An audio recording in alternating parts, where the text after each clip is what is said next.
Bismillahirrahmanirrahim. Assalamualaikum warahmatullahi wabarakatuh. Alhamdulillahirabbil alamin wa bihi nasta'in ala umuri dunya waddin.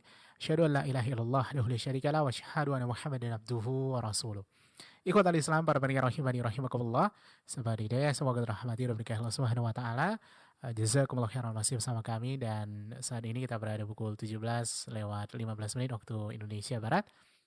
Seperti biasa ikhwatal Islam, di sore ini akan kita ikuti kajian secara langsung seperti biasa bersama guru kita Ustadz Abu Hatim Sigit LC Hafizallahu Ta'ala, yang kita terhubung bersama Ustadz melalui Zoom dari Kadin Manisya dari kota Madinah, Saudi Arabia. Dan semoga dari ilmu yang kita pelajari nantinya, dari setiap pelajaran-pelajaran yang akan kita timba, Allah berkahi dan Allah mudahkan kita mengamalkannya dalam kehidupan kita sehari-hari. Amin ya rabbal alamin. Salawat dan salam kepada kita Muhammad sallallahu alaihi wasallam. Allahumma salli ala Muhammad wa ala ali Muhammad. Tak lupa kepada keluarga beliau, sahabat beliau dan orang-orang yang mengikuti sunnah-sunnah beliau hingga yaumil qiyamah. Ikhwatal Islam, kita berjumpa dalam edisi Sabtu tanggal 4 Sya'ban 1447 Hijriah, bertepatan pada tanggal 24 Januari 2026. Dan alhamdulillah ikhwatal Islam, kita telah terhubung bersama Ustadz. Sebelum kita mulai, kita sapa Ustadz terlebih dahulu. Assalamualaikum warahmatullahi wabarakatuh Ustadz. Waalaikumsalam warahmatullahi wabarakatuh. Kaifa haluk Ustadz? Sehat? Alhamdulillah sehat, khair. Insyaallah. Jazakallah khairan, barakallahu fik. Telah menyempatkan waktunya Ustaz. Semoga Ustaz dan keluarga senantiasa diberikan kesehatan, dimudahkan segala urusannya. Amin ya rabbal alamin. Dan ikhwatal Islam, untuk tema hari ini Ustaz akan membahas tema perintahkanlah keluargamu untuk melaksanakan salat. Dan setelah pembahasan nanti insya Allah ta'ala kita juga sediakan untuk tanya jawab. Bagi kaum muslimin dan muslimat yang bertanya, atau dapat telepon kami di 08117530.000 atau nomor telepon WA di 0811754544. Kajian ini kami sharekan melalui streaming Facebook, Instagram, dan media lainnya. Dan untuk nomor yang kami sudah tadi juga telah kami lampirkan di layar monitor kita masing-masing. Kita langsung silakan kepada Ustaz. Falyatafadhal mashkura ma'jura. Nah, Bismillahirrahmanirrahim. Innal hamdalillah nahmaduhu wa nasta'inuhu wa nastaghfiruh wa na'udzu billahi min shururi anfusina wa sayyiati a'malina. Man yahdihillahu fala mudilla lah wa man yudlil fala hadiya lah. Wa asyhadu an la ilaha illallah wahdahu la syarika lah wa asyhadu anna Muhammadan 'abduhu wa rasuluh. Sallallahu alaihi wa ala alihi wa sahbihi ajma'in. Amma ba'd. Ikhwan fiddin rahimani wa rahimakumullah. Para pendengar yang semoga dirahmati oleh Allah Subhanahu wa taala. Segala puji senantiasa kita panjatkan kepada Allah Subhanahu wa taala atas segala nikmat yang senantiasa Allah berikan kepada kita. Dan juga salawat serta salam semoga tercurah kepada suri teladan kita dan junjungan kita Nabi Muhammad sallallahu alaihi wasallam. Semoga Allah limpahkan juga kepada keluarga beliau dan kepada para sahabat beliau serta orang-orang yang senantiasa mengikuti beliau sampai hari kiamat kelak. Ikhwani fiddin rahimani wa rahimakumullah. Allah Subhanahu wa taala berfirman di dalam surat Thaha ayat ke-132. Allah Subhanahu wa taala berfirman, "Wa'mur ahlaka bis-salati wastabir 'alaiha. La nas'aluka rizqa. Nahnu narzuquka wal 'aqibatu lit-taqwa." Yang artinya, dan perintahkanlah keluargamu untuk melaksanakan salat. Wastabir 'alaiha. Dan bersabarlah dalam mengerjakannya. La nas'aluka rizqa. Kami tidak meminta rizki kepadamu. Nahnu narzuquk. Kamilah yang memberi rizki kepadamu.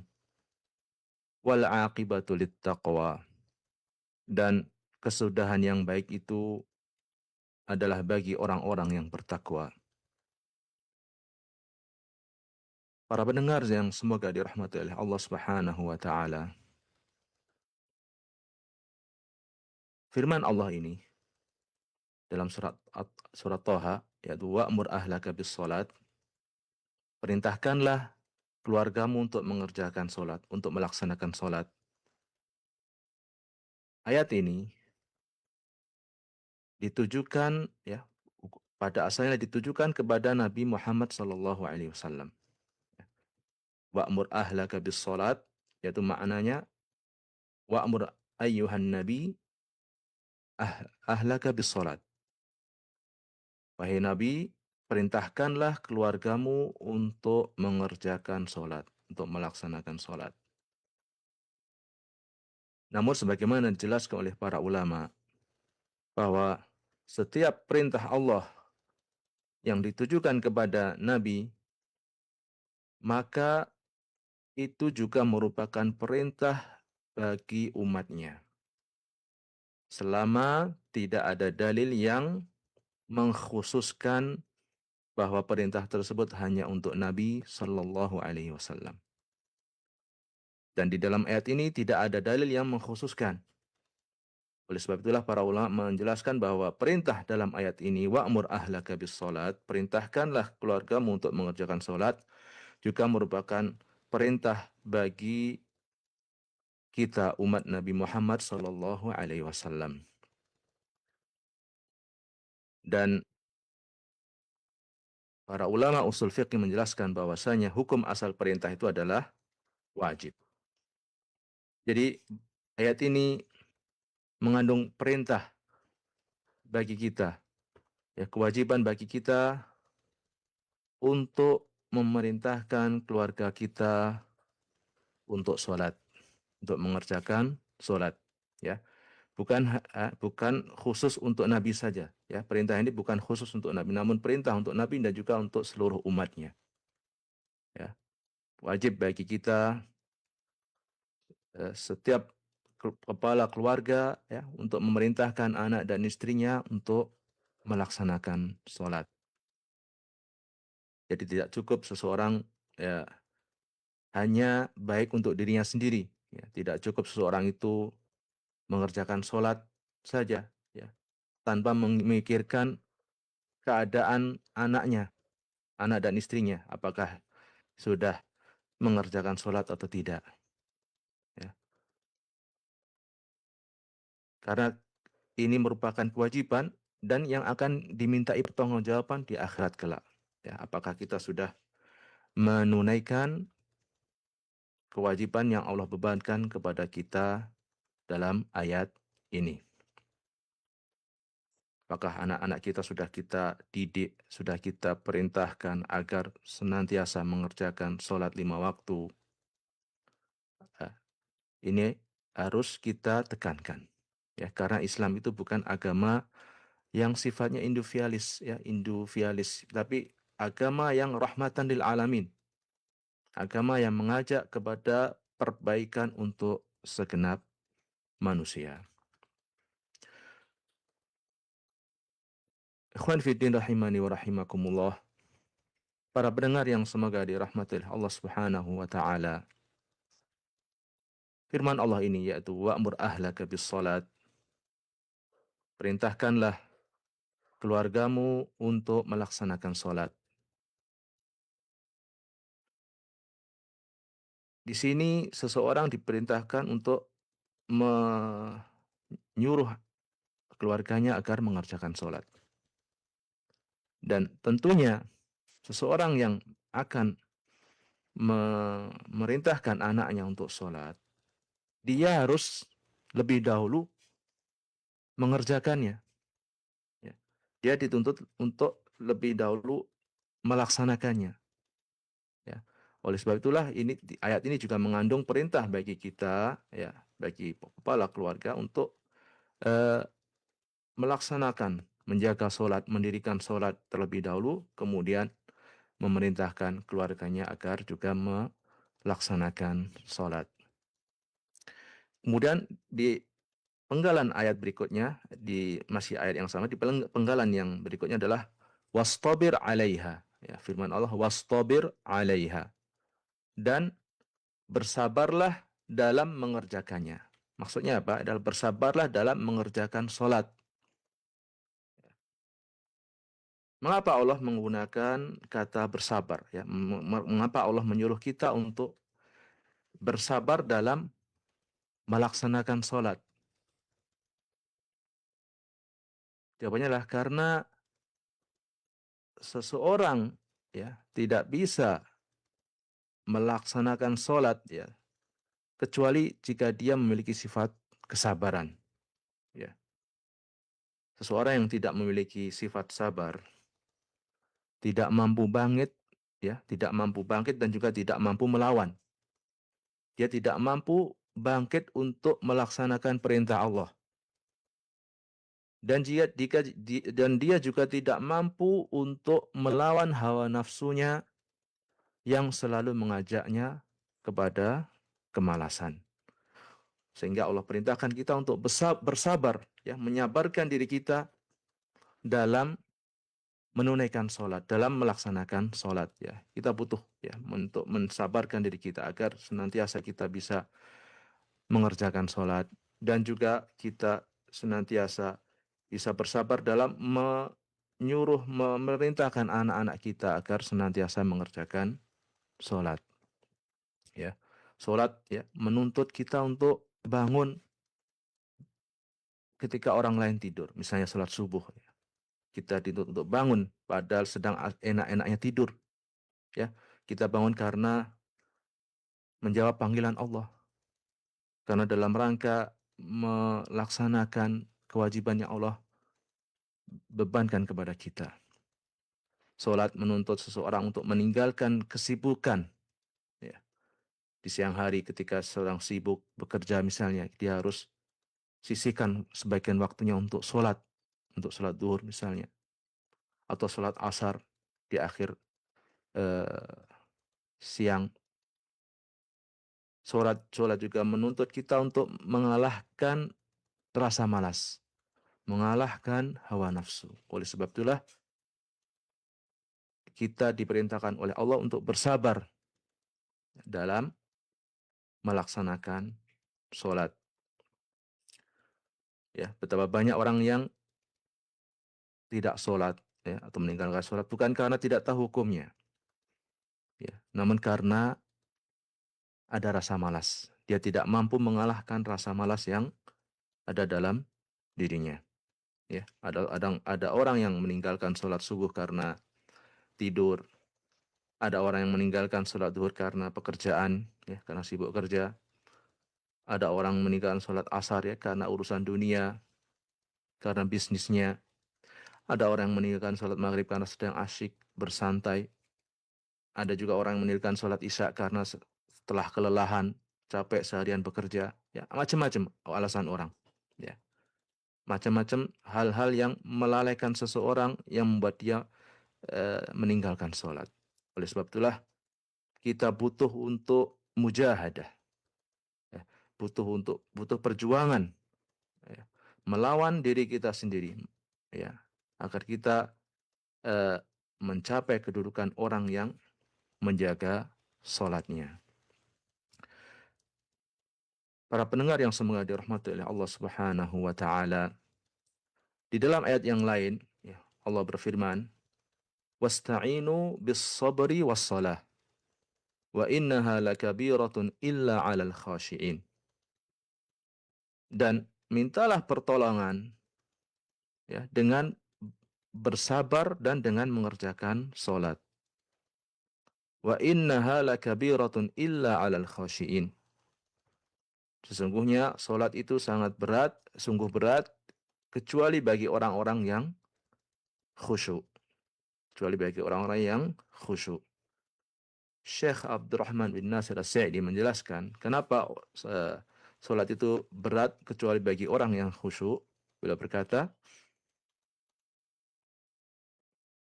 maka salat itu mudah dan ringan bagi orang-orang yang khusyuk karena kekhusyukan dan juga rasa takut kepada Allah dan rasa berharap pada pahala dari Allah, itu akan mendorongnya untuk menunaikan sholat dengan lapang dada. Karena dia mengharapkan, menantikan adanya pahala dan takut terhadap siksa Allah. Berbeda dengan orang yang tidak memiliki sifat-sifat tersebut. Ya, tidak memiliki sifat tersebut. Ia tidak memiliki motivasi yang mendorongnya untuk mengerjakan sholat.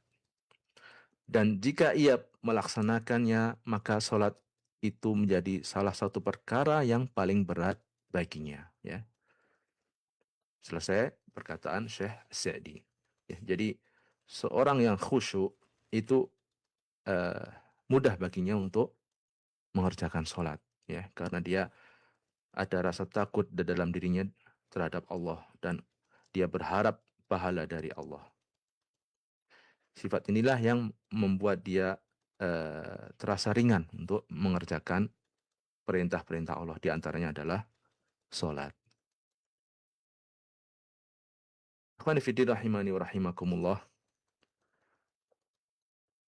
Al-Hafidh Ibnu Hajar, beliau berkata ya ketika menjelaskan hadis Rasul yang berbunyi ayyul a'mal ahabbu ilallah, amalan apa yang paling dicintai Allah? Qala as-salatu ala waktiha. Maka Rasul menjawab, salat pada waktunya. Qala thumma ay, kemudian amalan apa lagi? Qala birrul walidain. Kemudian Rasulullah menjawab, berbakti kepada kedua orang tua. Ibnu Hajar ya, ketika menjelaskan hadis ini ya di dalam kitab beliau Fathul Bari, beliau berkata, illa anna as-sabra 'ala al-muhafadhati 'ala as-salawati wa adaiha fi awqatiha wal muhafadhati 'ala birril walidain amrun lazimun mutakarrirun daim. Ya. Namun bersabar dalam menjaga salat ya, dalam menjaga salat dan menunaikannya tepat pada waktunya ya, serta selalu berbakti kepada kedua orang tua adalah perkara yang terus-menerus dan berulang. La yasbiru ala muraqabati amrillahi fihi illa siddiqun. Ya, beliau berkata, tidak ada yang mampu hal ini tidak mampu dilakukan kecuali oleh orang-orang yang jujur dalam keimanannya. Illa as-siddiqun, yaitu orang-orang yang jujur. Ya, dia beriman kepada Allah dan hari akhir. Sehingga dengan keimanannya tersebut ya, dia mampu ya untuk menjaga sholat ya pada waktunya dan juga berbakti kepada kedua orang tuanya. Maka jangan heran jika orang yang menjaga sholatnya ya biasanya adalah orang yang kuat hubungannya dengan Allah Subhanahu wa taala. Ikhwan fillah rahimani wa rahimakumullah, para pendengar yang semoga dirahmati oleh Allah Subhanahu wa taala. Kemudian lanjutan dari ayat ini, wa'mur ahlaka bis-sholati wastabir 'alaiha, dan perintahkanlah keluargamu untuk melaksanakan salat, wastabir 'alaiha, dan bersabarlah dalam mengerjakannya. La nas'aluka rizqan nahnu narzuquk.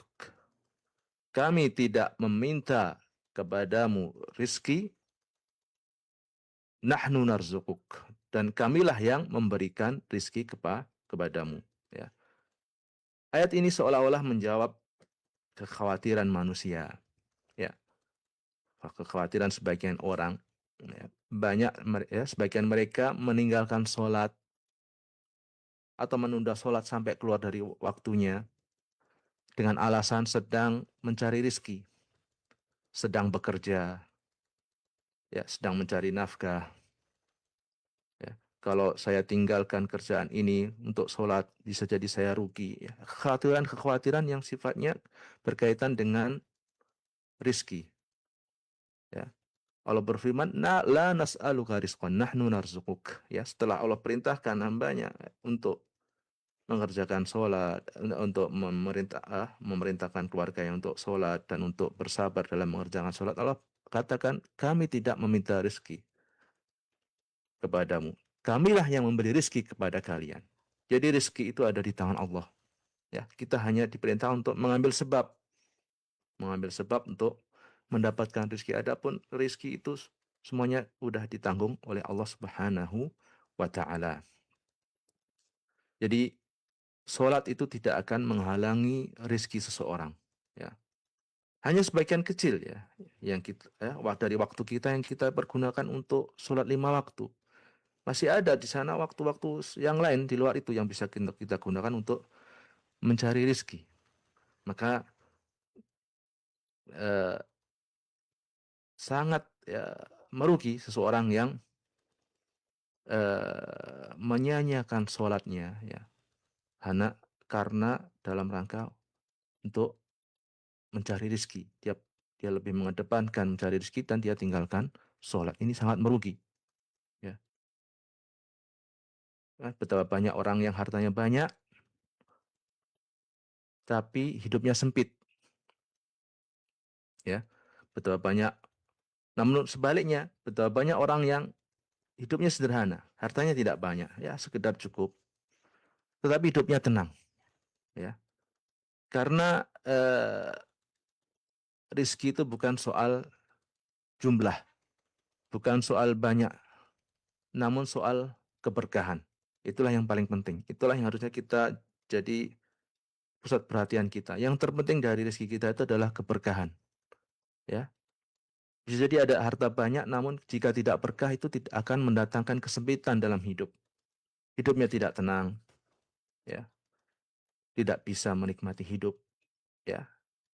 Waktunya terus terobsesi untuk mencari rezeki. Berapa banyak pun yang dia dapat, dia tidak akan pernah merasa puas. Selalu minta ingin cari tambah. Jadi pikirannya terus gimana caranya menambah rezeki, menambah harta terus. Ya, hidupnya tidak tenang. Ya, ya. Bahkan dia korbankan sholatnya hanya untuk mencari rezeki. Ya, tidak.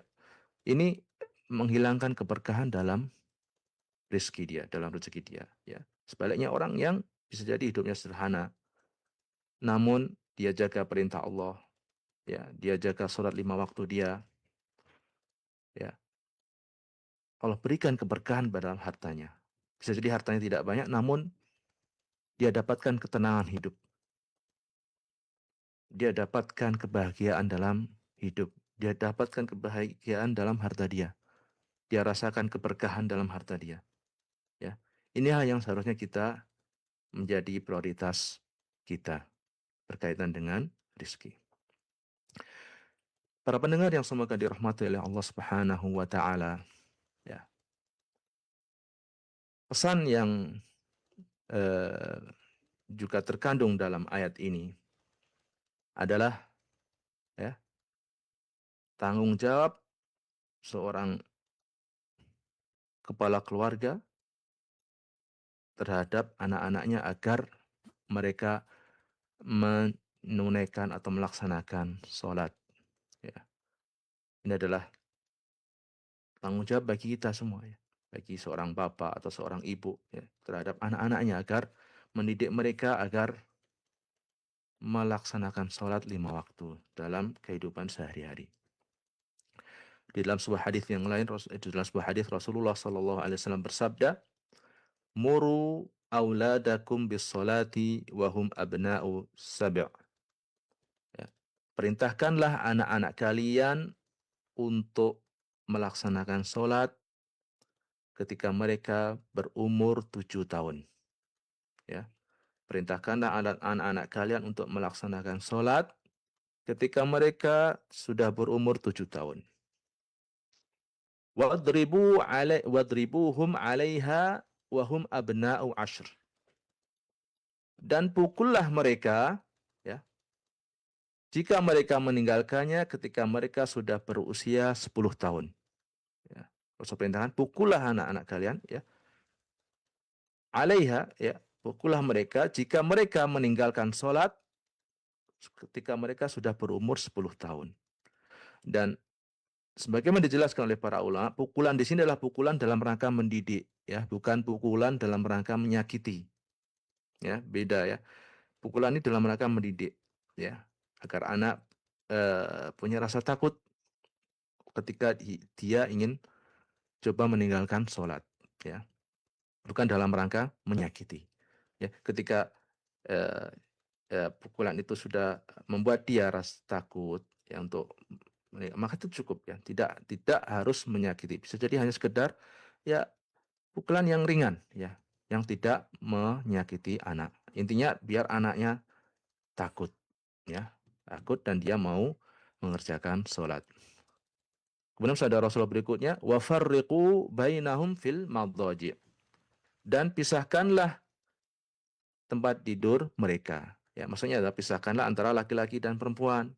Ya, dipisahkan tempat tidurnya ketika anak sudah berumur 10 tahun, itu pisahkan, ya, masing-masing, eh, jangan bertidur bersamaan, ya, bisa pisah ranjangnya berbeda, ya, atau ya kasurnya berbeda, atau yang semisalnya. Intinya dipisahkan antara laki-laki dan perempuan, ya, jangan, karena ketika sudah berumur 10 tahun itu udah bentar lagi mereka akan memasuki waktu balik, dan sebagian anak perempuan 10 tahun sudah ada yang balik.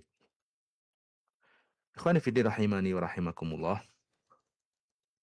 Hadis ini, ya, menunjukkan bahwasanya pendidikan salat, ya, kita mendidik anak untuk mengerjakan salat itu tidak menunggu waktu balik, ya, tidak menunggu anak harus sudah balik dulu baru kita ajarkan salat, baru kita suruh dia untuk mengerjakan salat, ya. Namun sejak kecil, ya, sejak anak itu berumur 7 tahun, ya, anak harus kita biasakan untuk salat, ya. Kita harus perintahkan mereka sejak usia 7 tahun kita suruh dia untuk melaksanakan salat, ya. Hal ini, ya, ini dalam rangka membiasakan, ya, dalam rangka membiasakan mereka, ya.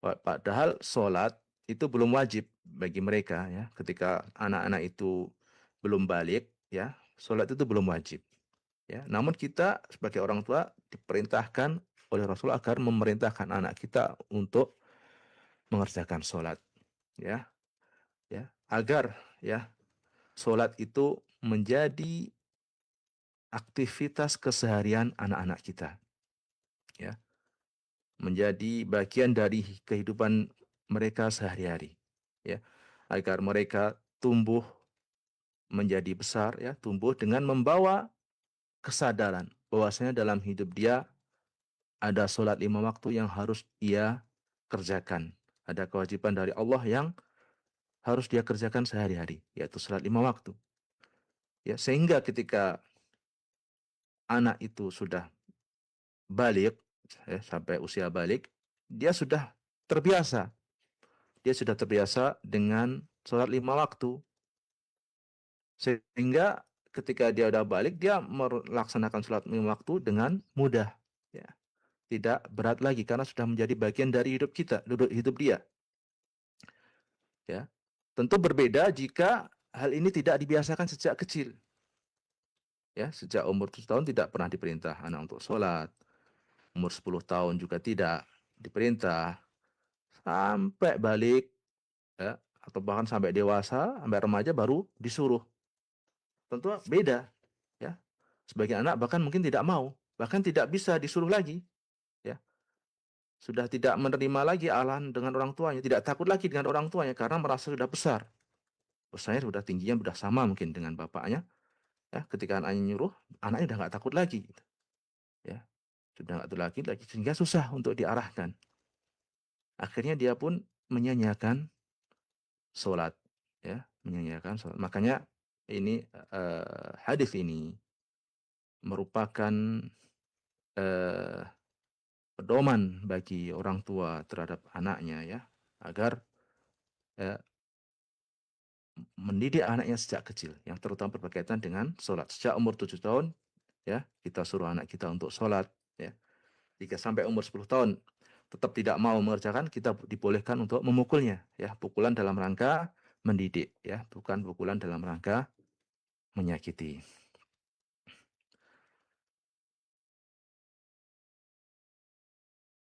Ikhwan fillah rahimani wa rahimakumullah, para pendengar yang semoga dirahmati oleh Allah Subhanahu wa taala. Kemudian ketika anak, ya, sudah balik, ya, dari kecil kita sudah biasakan dia untuk sholat, ya, walaupun mungkin awalnya dia mengerjakan sholat itu karena takut dengan bapaknya, itu tidak apa-apa, karena memang mereka belum punya kewajiban sholat sebenarnya, ya. Tujuannya adalah membiasakan agar dia memiliki kebiasaan untuk bangun pagi untuk sholat subuh misalnya, kemudian sholat duhur, asar, maghrib, isya, dan seterusnya, ya, sholat 5 waktu, ya, untuk membiasakan, untuk membentuk kebiasaan sejak kecil, ya, karena memang belum wajib, ya.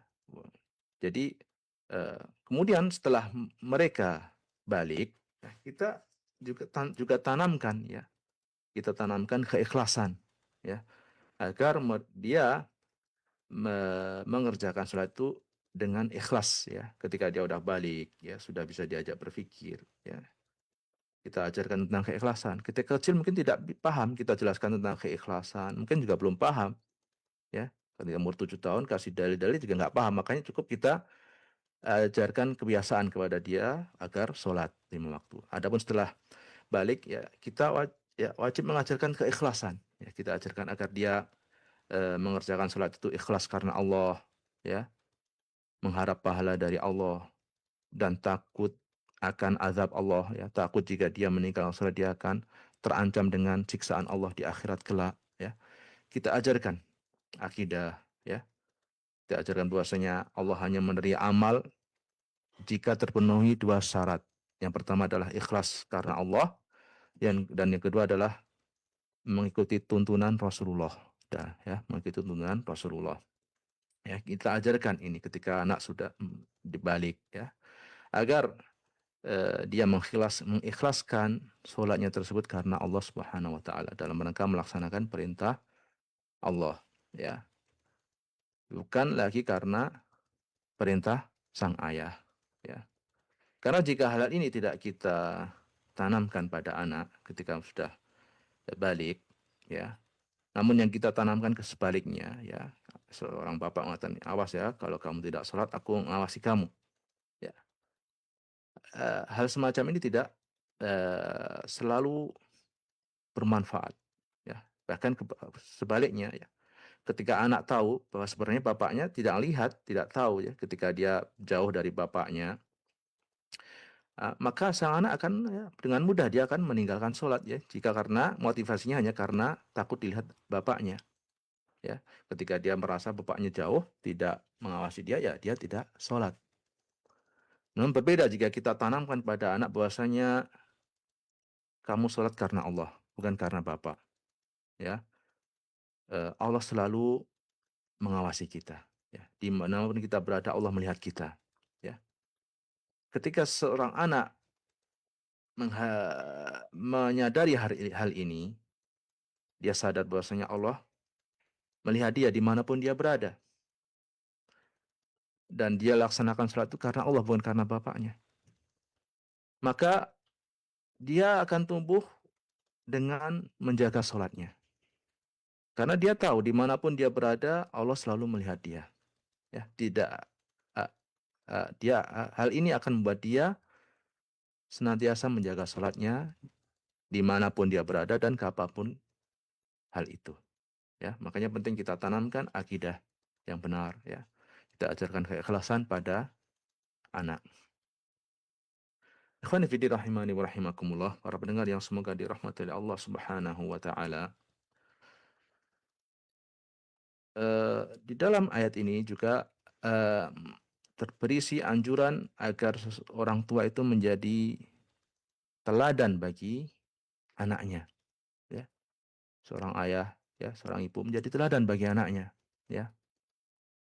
Ketika dia menyuruh anaknya untuk sholat, melaksanakan sholat, dia harusnya orang yang pertama untuk melaksanakan hal tersebut, ya. Jangan sampai dia menyuruh anaknya untuk rajin sholat, sementara dia sendiri menyanyiakan sholat. Ya, karena anak itu belajar bukan hanya dari ceramah orang tua saja, tapi juga melihat dari perilaku orang tuanya. Belajar dari contoh ya, melihat dari orang tuanya. Ketika seorang anak melihat orang tuanya menjaga sholat, itu akan membekas pada anak. Ya, anak akan menirunya.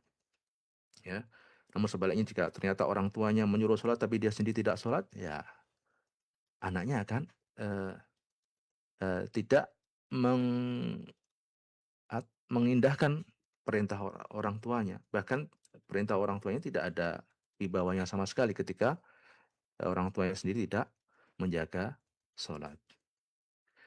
Ikhwan fillah rahimani wa rahimakumullah. Satu hal penting yang juga perlu kita perhatikan bahwasanya menyanyiakan pendidikan anak ya untuk sholat itu termasuk bentuk dari kezaliman. Ya, orang tua yang menyanyiakan pendidikan anaknya ketika kecil ya agar sholat ya tidak dia menyanyiakannya, tidak mendidik anaknya untuk sholat ya, tidak mengajarkan dia untuk sholat, tidak menyuruhnya untuk sholat, maka ini termasuk bentuk kedoliman orang tua ya. Ibnul Qayyim rahimahullah ya, beliau berkata ya, faman ahmala ta'lima waladihi ma yanfa'uhu wa tarakahu sudda faqad asa'a ilaihi ghayatal isaa'ah. Ya. Beliau berkata, barang siapa menelantarkan pendidikan anaknya dalam hal-hal yang bermanfaat baginya dan membiarkan begitu saja, maka sungguh ia telah berbuat buruk kepada anaknya dengan yang seburuk-buruknya. Wa aktsarul aulad innama jaa fasaduhum min qibalil abai wa ihmalihim lahum. Ya. Kebanyakan kerusakan anak itu bersumber dari orang tua yang mengabaikan mereka. Tidak mengajarkan kewajiban-kewajiban agama. Nah, ya. Batarkihim ta'limahum fara'idha ad-dini was sunani. Ya. Orang tua tidak mengajarkan kepada anaknya kewajiban-kewajiban agama serta tidak mengajarkan sunnah-sunnah kepada anak-anak mereka. Fa'adha'uhum sigharan falam yantafi'u bi anfusihim, maka mereka sehingga mereka menyia-nyiakan ya, anak-anak mereka di masa kecil, akhirnya ketika besar mereka tidak bermanfaat bagi mereka sendiri. Walam yanfa'u aba'ahum kibaro, dan anak-anak tersebut juga tidak memberikan manfaat bagi orang tua mereka ketika telah dewasa. Ya, jadi ya nasihat Ibnu Qayyim ini ya, merupakan bentuk wejangan kepada para setiap orang tua ya, bahwa agar kita sungguh-sungguh mendidik anak ketika masih kecil ya. Karena menyanyiakan pendidikan anak waktu kecil ya, terutama yang berkaitan dengan hal-hal yang wajib yang diwajibkan oleh Allah ya. Ya, kita tidak merintahkan anak untuk sholat 5 waktu. Nah, ini termasuk bentuk kezaliman. Dan jika kita lihat ulama salaf ya, mereka sangat perhatian ya terhadap keluarga mereka ya, terutama berkaitan dengan hal-hal yang wajib ya, salah satu adalah berkaitan dengan salat 5 waktu ya. Bahkan para nabi dan para rasul ya, mereka adalah orang-orang yang sangat perhatian terhadap keluarga mereka ya.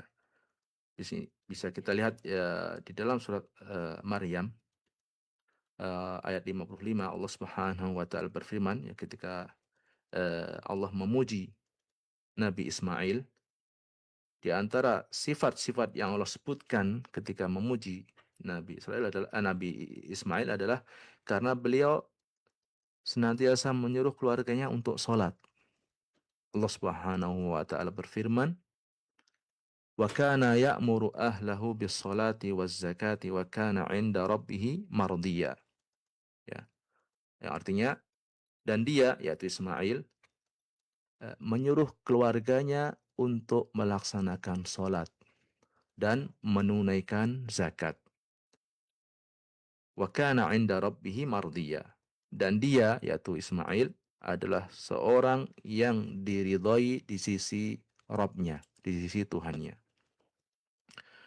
Ya, ayat ini ya berisi pujian, ya, pujian Allah kepada Nabi Ismail, ya, dan Allah ridho, ya, kepada Nabi Ismail, dan Allah sebutkan di antara sifat Nabi Ismail adalah wa kana ya'muru ahlahu bis salat, dan dulu ya Nabi Ismail itu ya selalu menyuruh keluarganya untuk melaksanakan salat, waz zakat, dan membayar zakat, wa kana 'inda rabbih mardiyya, dan dia adalah orang yang diridhoi di sisi Rabb-nya.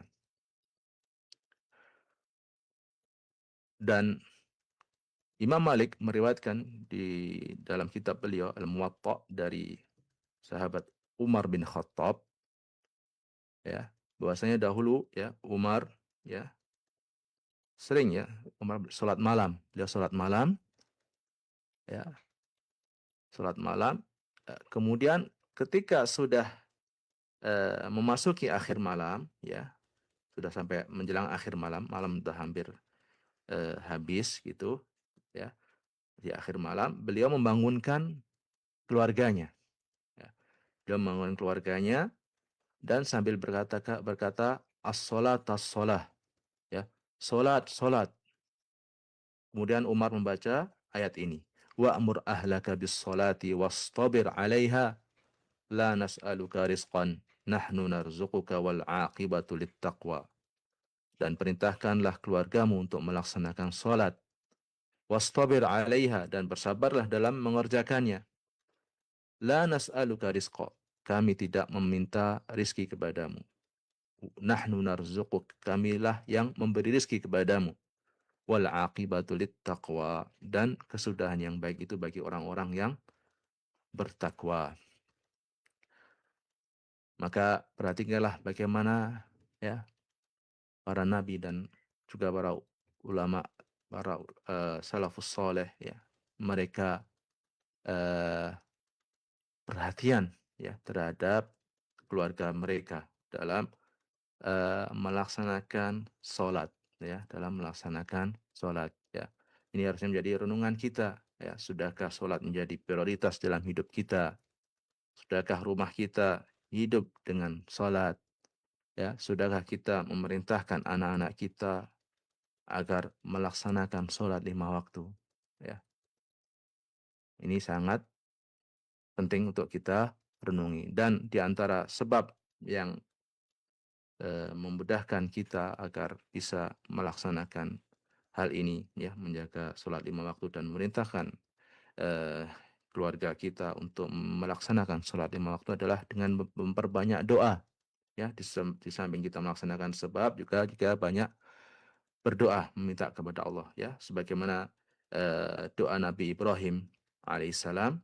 Beliau berkata, Rabbi ja'alni muqimas salati wa min dzurriyyati Rabbana wa taqabbal du'a. Ya, artinya, ya Allah, jadikanlah aku dan anak cucuku orang-orang yang menegakkan salat.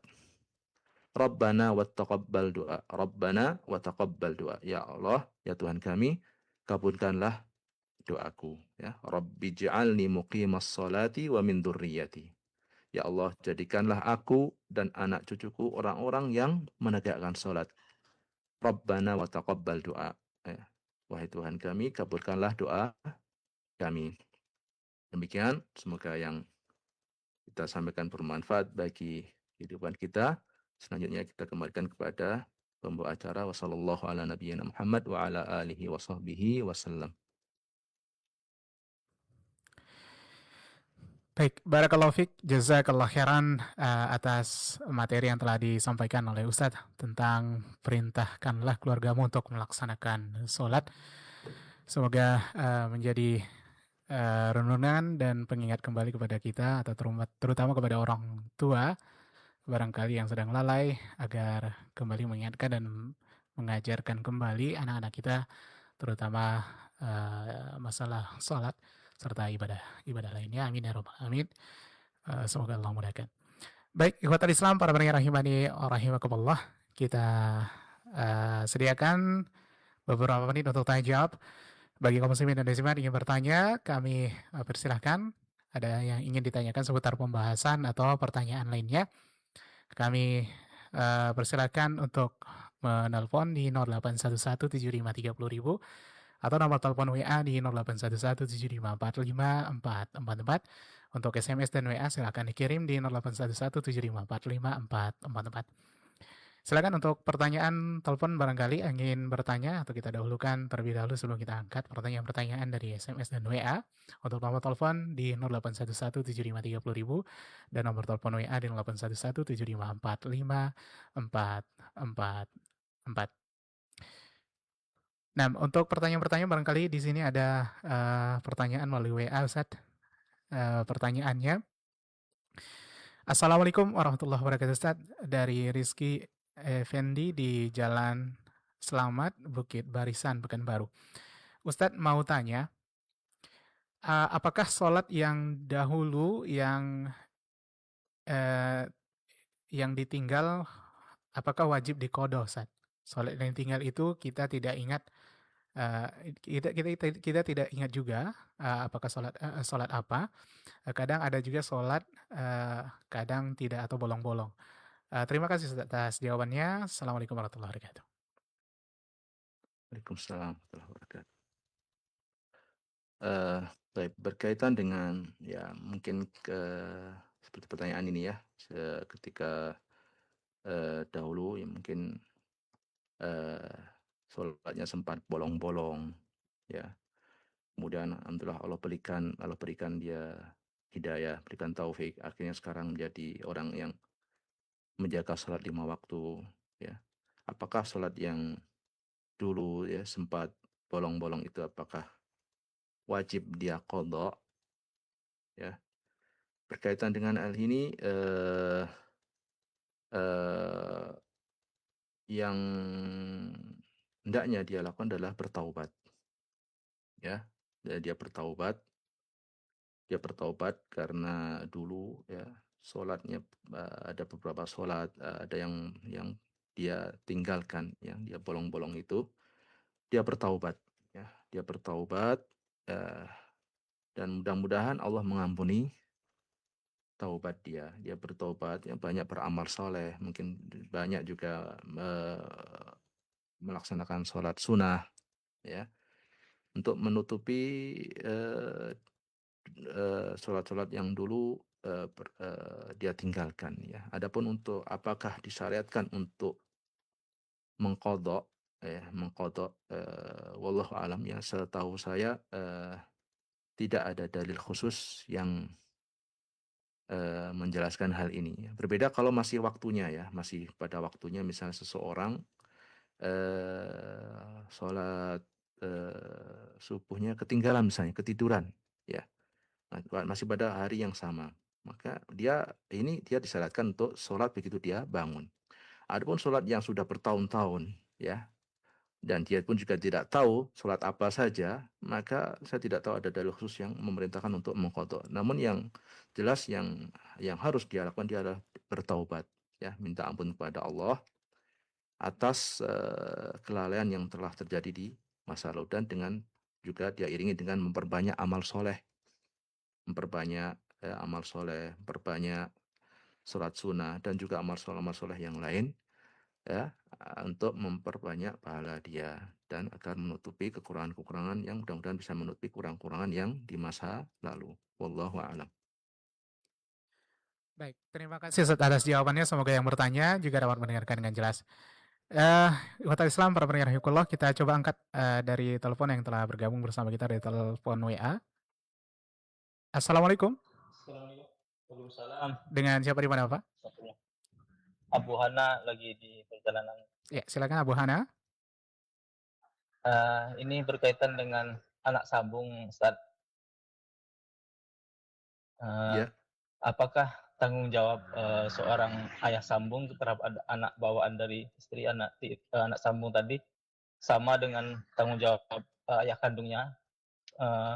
Karena anak ini ikut kita, Ustaz. Kita selalu menasihati untuk melakukan sholat, tapi seiring waktu dia dewasa, sekarang malah jadi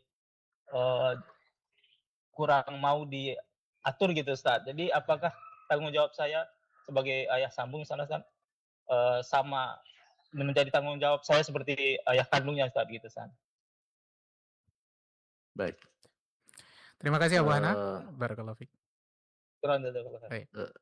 Baik. Untuk pertanyaan penanya ini ya, tentu berbeda ya kewajiban ayah kandung dengan ayah sambung atau ayah tiri ya. Berbeda ya. Berbeda ya karena yang tentu yang wajib pertama adalah bagi ayah kandungnya itu untuk mendidik anaknya.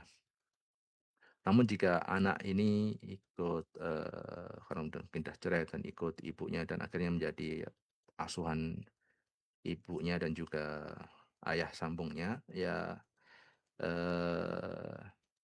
dia juga kewajiban untuk mendidiknya ya, untuk mendidik anaknya. Namun tidak seperti kewajiban sebagai ayah kandungnya dan dia berusaha semaksimal mungkin untuk menyuruh anaknya untuk maksudnya anak sambung ini untuk menunaikan sholat ya. Dia berusaha terus semaksimal mungkin. Namun jika anak telah dewasa ya, selama dia sudah berusaha ya, dia sudah berusaha mengingatkan, menyuruh ya. Adapun hidayah itu di tangan Allah ya, hidayah itu di tangan Allah. Ya, kita hanya diperintahkan untuk memerintahkan ya, untuk memerintahkan, mengingatkan ya. Adapun jika di luar pengetahuan kita, dia mungkin di tempat lain dia tidak sholat, ya itu kita sudah menunaikan perintah yang Allah perintahkan kepada kita ya.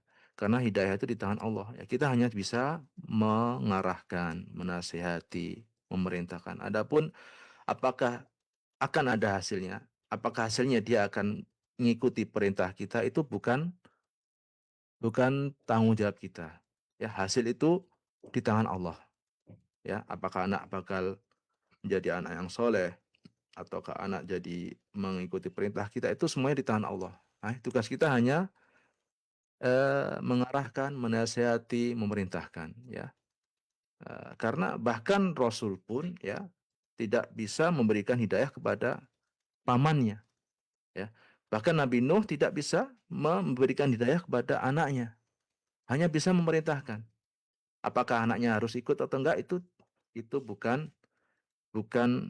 wewenang kita ya. Apakah anaknya akan dapat hidayah atau itu bukan wewenang, itu adalah semuanya di tangan Allah ya. Tugas kita hanya mengarahkan, mendidik dan memerintahkan.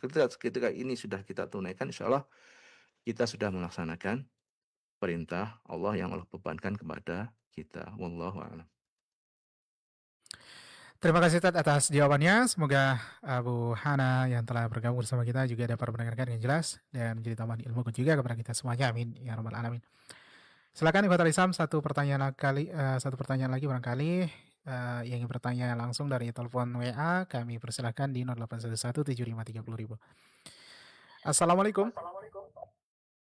Halo, Assalamualaikum. Waalaikumsalam. Dengan siapa di mana? Dengan hamba Allah di Kulim. Ya, silakan Ibu pertanyaannya. Ya. Assalamualaikum Ustaz. Waalaikumsalam Mau tanya Ustaz.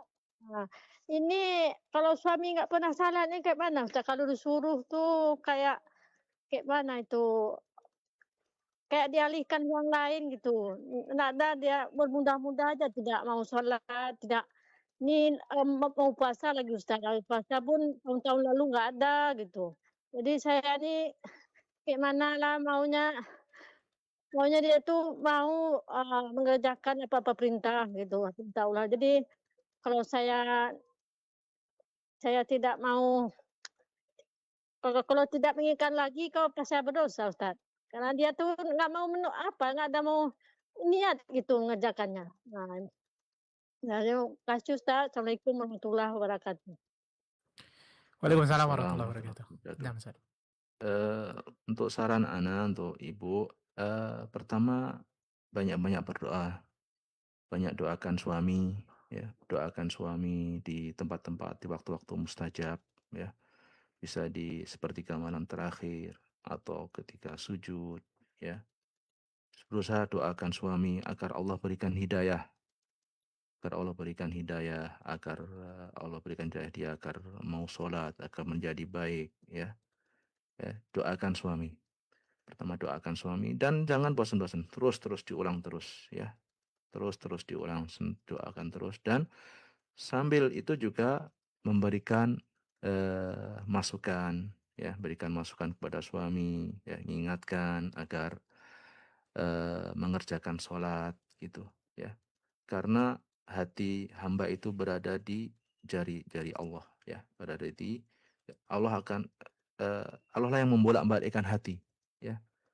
Jika Allah telah berkehendak, Allah mudah untuk balikan hati seorang hamba dari yang awalnya tidak suka dengan ketaatan akan menjadi suka dengan ketaatan.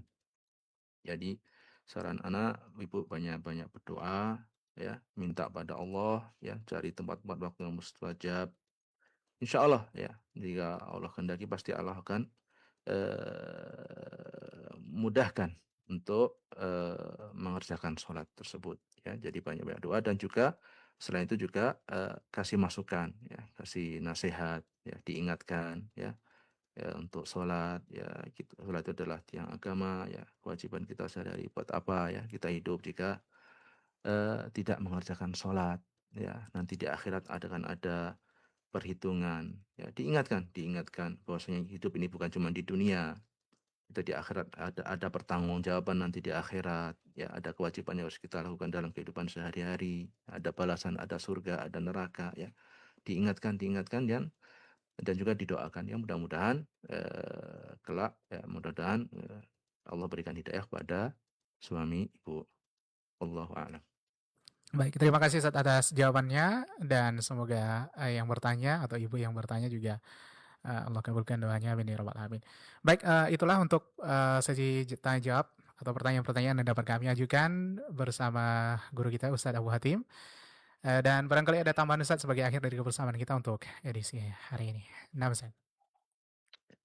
Baik, mudah-mudahan apa yang kita pelajari, ya, bermanfaat bagi kehidupan kita dan mudah-mudahan Allah memberikan taufik kepada kita untuk mengamalkan ilmu-ilmu yang sudah kita ketahui dan semoga juga Allah mengajarkan kepada kita ilmu-ilmu yang belum kita ketahui dan kita tutup majelis kita dengan doa kafaratul majlis. Subhanakallahumma bihamdik asyhadu an la ilaha illa anta astaghfiruka wa atubu ilaik. Wassallallahu ala nabiyyina Muhammad wa ala alihi wa sahbihi wasallam. Barakallahu fiik, jazakallahu khairan. Kembali kami ajukan kepada guru kita Ustadz Abu Hatim Sigit Al-Siyafillahu Ta'ala dari tema perintahkanlah keluargamu untuk melaksanakan sholat. Telah kita dengarkan bersama ikhwatul Islam kajian yang disampaikan secara langsung bersama beliau langsung dari Kedai Besar dari kota Madinah, Saudi Arabia. Insya Allah Ta'ala kita akan kembali atau di pertemuan selanjutnya dengan pembahasan berikutnya. Semoga Allah senantiasa memudahkan kita. Barakallahu fiikum wa jazakumullahu khairan atas kebersamaannya. Assalamualaikum warahmatullahi wabarakatuh.